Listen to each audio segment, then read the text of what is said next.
What's up, Bogur Nation? I'm going to showcase Blade, and I'm going to tell you exactly how he works, how his abilities work, and what he does, and where his strengths lie, at least from what I believe. And yes, I currently have a skin equipped. I'm actually going to show you the skin real fast. This is the skin. This is what the game is going to launch the character with, so you can buy this at the beginning of Season 3.5. This is the default one. I like the default one a lot, so I'm gonna play with it. First things first, he has two modes of attacking. His primary fire with the sword is this, and it's pretty weak, not gonna lie. But there is a caveat to it, and that's the fact that his ability, one of his abilities, actually makes it much stronger. Second of all, his gun. His gun is really, really scary because it kind of works like, you know, Roadhog back in the day. Where if you shoot with his right click, if you're too close or too far, you don't do much damage. But if you're perfect distance, you do a lot. It's going to be really hard to launch shots on this character or with this character, purely because people are going to be moving and it is very tight, right? But if you get good at it, you can assassinate people across the map, and it's pretty cool to hit. I think I like it a lot. I've always been a fan of the Roadhog, or at least back in the day, Roadhog's primary fire, or secondary fire to be exact. And this, actually, I didn't show you, but this is how much damage he does up close. It's not as much, right? So again, it kind of just flowers. It spreads out. Getting back into his melee, he has the sword as a melee, and then he has the big sword.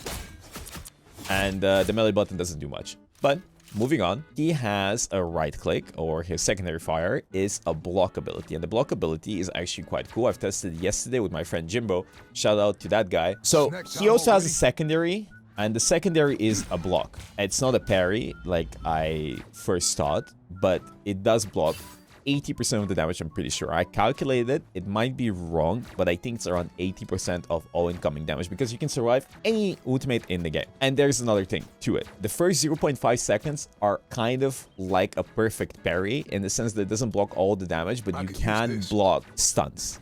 I don't know if it's intended or not, but if it is, it's really cool. I have footage recorded of testing it out, so I'm going to show it in a bit. But before I do that, I also want to say that one of his other abilities, his shift, his dash, I'm going to get back to it later. Actually, the cooldown is affected by how many shots you block. So if you block shots with your secondary fire, you actually reduce the cooldown of your dash ability. But before we talk about the dash ability, let me showcase what you can actually do with the block. One of his other abilities allows him to block damage. It kind of works like Iron Fist block, but it doesn't block the full amount. Can you just shoot me? So as you can see, I take reduced damage. It does have a meter. And it also has a cooldown, right? So it's a 3-second cooldown. And if you time it correctly, the first 0.5 seconds kind of work like a perfect parry, and you can block CC as well. So you can block stun. So try stunning me. If you don't time it correctly, you just get stunned. And also gives you reduced cooldown on your shift. So as you can see, it gives you more shift dashes, right? I call it shift because I'm a PC player, but it is a different bind if you play on the controller. It is really good. If you can time it correctly, you can block all the damage you want. It doesn't nullify all of it, but it's still pretty good. Removes your headshot hitbox, I'm pretty sure. Gives you dash resets, basically. And if you time it correctly, you can block stunts and stuff. So if you go into the enemy backline, you can swing around, you can do stuff. Then when you predict a stun from them, you can block it. If you get low HP, you can ult instantly. You can do a lot of fancy stuff. And I think he's quite busted. Basically, you can block anything in the game. Scarlet Witch ult, blockable super easily. As a matter of fact, it doesn't do that much damage because you block 80% of the damage. Iron Man ult, easily blockable. Anything in the game that does flat out damage, you can survive by timing your block. And not only that, but you can definitely survive stunts as well. You can block Emma Frost grab if you time it correctly, but you can block stuff like Doctor Strange ultimate. You can block stuff, but you can block stuff like Doctor Strange ultimate as well. It doesn't block behind you, but if Doctor Strange actually ults and if you time it correctly, so again, 0.5 seconds of you pressing the button, you can block it and you will not get stunned. This also applies to Namor. This also applies to so many abilities in the game. Basically, if it stuns you, you can block it if you can time it correctly.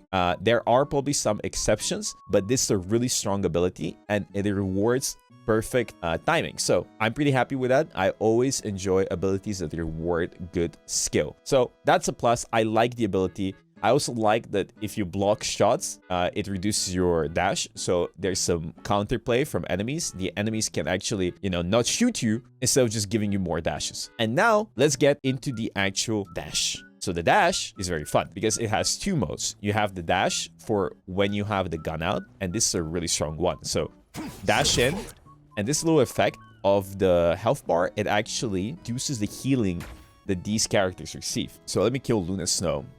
You also boop people. So the thing I think will happen is you shoot, hit once, and then you can shoot again, right? So this is really strong. It's gonna be hard to pull off again because it's really hard to hit the initial shot. But if you do hit the initial shot, you can, you know, do some combos and kill them instantly. And even if you don't hit the initial shot, what I think is gonna happen in games and what I recommend as a very strong way of playing this character that is consistent, because consistency is key. The way I think it's gonna work is pretty simple. You're gonna see a tank, he's gonna walk in, and you're just gonna shift into him, boop him into your team, reduce the healing by 40%, and he's gonna die because his team cannot heal, and the game just relies too much on healing and dumping a lot of health into your tank, and that way you can farm sport loads and your tank can create space. Now this is kind of broken, the chain is broken, and it's the first and only character that can do that. So this is really strong, and I think straight up broken, because you don't need to go for the enemy backline, you don't need to assassinate anybody, you can just do this twice on the enemy tank, one after another, and you can keep booping them into the team while reducing healing. So I think he's gonna be an elo terrorist, and straight up broken just because of the reduced healing. 40% reduced healing is just so strong. For 4 seconds, more than ample time to kill a tank, or just create space because the tank needs to fall back. He cannot take space. You can never take space with this ability in the game. The second mode is when he has the sword out, and when he has the sword out, he does this, right? And that slows the enemies. It's significantly weaker than the other mode. You know, it's still a thing. You can finish off people, you can kill them, and it also works well with your other ability, which is called, let me check, actually here is the thing of all his abilities. So it's called Bloodline Awakening. I wish the names were shorter. But before I go into Bloodline Awakening, I do want to apologize to Bogur Nation because I did have a little bit of an argument with him. Turns out his spin attack actually is tied to his dash, but it's also tied to his other abilities. That is why I was confused when I saw him spin around even when he wasn't using his dash. So I was semi-incorrect. I was incorrect, but you guys were also semi-incorrect. Anyways, those are the two dashes. They're pretty good. The gun dash is better. Now I'm going to move on to his other ability. This ability actually has like 1 second cooldown max, in the sense that you can turn it off and on all the time, right? When you're in this mode, you receive 50% less healing. I tested. So if you want to, I can take some damage by these bots, right? So if I take some damage by these bots, this also applies to health packs. If I take damage here and I walk in this health pack, as you can see, it barely heals me. So you can still get healed. And we tested in Lunawood and we tested in other stuff. It is still enough healing to keep you alive, but the things you gain for not being able to get healed as effectively is the fact that every time you hit, you charge up this meter under your crosshair and you start doing this. Yeah, this is the other time you actually do a spin attack. I think it's after you do a couple of hits on an enemy. So if you charge this up, you get movement speed and you get attack speed and you go crazy with it, right? So, and every time you melee somebody, you actually get more health. So this is how you actually heal in this mode. It's not that much healing, to be you know, honest with you. Like if the enemy team decide to focus you or land a stun on you, you're still gonna die. But if you actually time your blocks correctly during key cooldowns, you can survive for a while. This is also really good if you're focusing the enemy supports in the backline, because I don't think they can do enough damage to kill you most of the time, or at least you're gonna survive enough to be able to kill, or your team to be able to kill the enemy tanks. The damage is pretty good, but you have to keep in mind that it's only if you have 10 charges, and I think you can just walk in main. You will die. Like, more characters do more damage than Blade in this situation, and from longer range. But it's still good elo terrorism. I think this character is an elo terrorist, especially with this ability. I think it's going to be like a BP situation where people are going to complain about this character raiding backlines, because you're just going to walk in and just slash and dash and just kill everything, right? You're just going to destroy them. Nobody's going to be able to kill you because, frankly, nobody can aim in lower elos. But I feel like if you can land a single stun on him, he just dies again. because he can't even get healed that much. And you lose a lot of 1v1s, even in this mode. But again, it's really easy to get value on the enemy backline. But it's a good mode. It's a good mode because you can enable it as well. Like if the enemy team is playing a shield tank, like this guy, and I actually, you know, do this, and then I go this mode, like if he doesn't get booped off, I could realistically, even if he's holding shield down, apply so much pressure on the Strange, we just kill him. Because my melees will go through his shield. So after I apply anti-heal on him or reduce healing, I can just keep applying so much pressure. It's kind of like a secondary or a third tank. His damage output isn't too crazy, but he has a lot of utility. He does have one thing that has crazy damage, and I will increase my volume here just to showcase why this is really cool. That's his ultimate. And it plays the Rave song from Blade 1, which is really cool because I love Blade. His ultimate is broken, like straight up, unironically busted. I think it's just crazy. And the reason why it's crazy is because the damage is crazy. How about full HP? His damage is crazy. The other reason why it's really crazy is because it applies reduced healing. So, yeah, this ultimate is broken, like straight up. In the middle of a team fight, if the enemy team uses support ults, you can kill through them.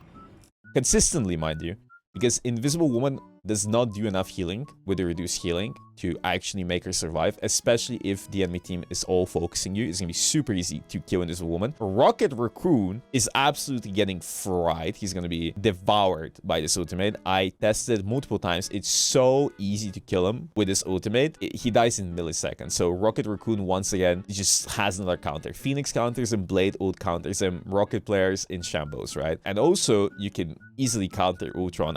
We tested a couple of times. If you can land your ultimate on the Ultron, he's gonna die instantly. He doesn't heal enough by himself to actually survive that. Blade ultimate actually can kill through Squirtles. Yeah, it completely counters Invisible Woman. The reason why that is because it does so much damage, plus 40% reduced healing. And this is without the damage of my team either. So this is just insane. This also absolutely destroys Rocket. It's so busted against Rocket. Yeah, it is. This is insane. I think Mantis actually lives. We are Yeah. Mantis can survive because of the buffs. Oh, that's so easy. Okay, what about in the sky though? Wait. That was too easy. That's so easy. That's so easy. Holy fuck. So with the help of your team or even alone, you can burst through support ults, and I'm pretty sure you can burst through Luna ult as well if your team helps you, because the reduced healing is quite a bit. So if you land this in the middle of a fight where supports are ulting, or ult this and make them panic and they support ult, you can just kill them all anyways. And I think it's gonna be especially strong with Groot ult, because Groot ult, obviously he's getting some buffs. If Groot actually hits an ult, if the enemy team actually gets focused when you ult them and they get reduced 40% healing, I think just the walls and your damage is gonna be enough to kill them, because the biggest counter to his ultimate is straight up just moving away from it. But it's so big, you will take a bunch of damage before you manage to escape. And he also says bury the light after he ults, which is really cool. It is really strong. It is really strong. It is, I think, one of the strongest abilities in the game. You can single-handedly win fights. It's going to be really strong in corridors. In the open, it's going to be a lot weaker. But if the enemy team is playing like super stacked up, boom. Oh, I forgot to mention this, but you can charge up the ultimate. And the charge up doesn't do more damage, but increases the range. So you don't have to do it, but you can. What you can do realistically is, you know, you can do some Street Fighter combos here, right? It's pretty cool. I like his ultimate. Again, I think it's gonna be too broken. The biggest counter is moving away. You can also kind of block it with a shield by blocking the LOS. It is not reliable. And the biggest counter I found to the ultimate is the fact that you can actually block it with Groot walls pretty consistently, because the way it travels is like, if it hits a wall, it just stops. You know, this has a corner and stuff, but like this, right? So this just stops it, and you can just place a Groot wall and you can block it. it's not gonna be hard to do. I wonder if you can turn around, right? So you can change your direction, which is pretty cool. I think the character just aura farms like crazy, which I love about him. Another thing about his ultimate is that he goes vertically. You can go down, you can go any direction, and you can also go through corners. So this also works. As long as there's like a curvature, you can go and hit them. I wonder if you can actually hit through walls. Maybe. Because the way I see it, you can maybe hit through walls, but you get the idea. He just does funny things. I like him. I like the ultimate. I like the character. I like the design. I think he's going to be a terrorist. I think he's going to be a permaban terrorist. I think he's going to be a terrorist in the backline in low elo, and then you're going to climb out of low elo, and people are going to realize how broken this reduced healing is. The fact that he has 2 times reduced healing is absolutely busted. And the fact that you can get more by blocking is also busted. It will be quite strong. I think the playstyle will be quite legitimately trying to land these shots because they do so much damage. And I think he's going to be kind of like Wolverine. I think people are going to get baited into thinking that he's good against supports. I think he is sometimes good against squishies. But his main source of damage is his left click. I think you should get baited into thinking his melee is the main source damage. This is his main source of damage. It does so much. And he has 350 HP. A tank, God forbid, decides to push into you. You can just, you know, do this and you cook them. I wonder if you can hit multiple targets at once, maybe. Let me see. You can. I'm pretty sure you can. So if they're stacked up, you can even hit multiple targets and apply reduced healing. And just the main weapon gun damage is so strong that if a tank is pushing you, you have 8 bullets. You can keep spamming his head like a Groot or something. And then if a Groot decides to do something, you just go do this. And then you keep shooting him, reduce healing, and then you can do it again if you want to. And then you can block damage, get it again. And if you get to the supports, then you can swap to your this mode. Right? So, yeah. Character, I like design-wise. Design-wise, he's very faithful in the sense that they have a lot of homage to his original movie. I don't know about the comics because I haven't read them. The design is sick. The abilities are sick. You feel cool as fuck playing in. And I'm excited to actually test him out in actual games and play him. And I think they've done a splendid job. And I also really like that there will be a lot of animation cancels and a lot of cool tips and tricks that people are going to figure out the more they play with it. And, you know, I just like the character. I think he's a good character. I think he's a good character, but I think he's going to be annoying as fuck. I think he's going to be super annoying, and I think everybody's going to hate him. And that's my honest opinion, and I know it's going to be, for a fact, it's going to be a dishonest character. If I had to make the honest tier list, this character would go bottom tier, and I know this character would make me hate my life as a tank player. But it is what it is. PS players rejoice, you know, melee players rejoice. You got a really cool guy, and you're gonna aura farm like crazy. I can see the Twitter clips. Anyways, see you soon, and take care, guys.